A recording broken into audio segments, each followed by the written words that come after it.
আর কোপাই লাল শাকারি হালাই দেবা। ও আপনার চিন্তা করা লাগবে না। সকালবেলা ঘুম দিয়ে উঠছি পর কিসের যে 10টা বাড়ি দিয়েছে হোগা চাই দেখ এই হাত দিয়ে দেখ ফুলগুর দাদা কাশির আলকার তো দিয়েছে না হইছে কাশিটা। হ্যাঁ কাশি আল হইছে। মোরা এখন তো অনেক বড় লোক হই যাবো।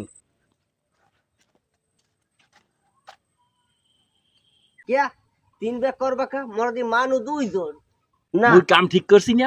এটা আমারে এখনই ভাগ করে দিয়ে লবি বুঝলো। যদি বেশি বুঝছস না একেবারে পাড়াই মেরে ফেলবো। তুই একজোস কাট তুই যা কবি আমি মান গেলাম। মানবি? হয় মানমু। পেনশন আছে পেনশন? হ্যাঁ আছে। আর আমরা কমুখী 2 দিন আগে ও দেখছি হোগাটো ইয়ে খায় কারিগরের। আর আজকে আমার দ্বারা কয় বেনশন আছে বেনশন। দেখছো অবস্থা কি হইছে? আরে স্বপ্নগুলো মোর কোথায় গেল রে।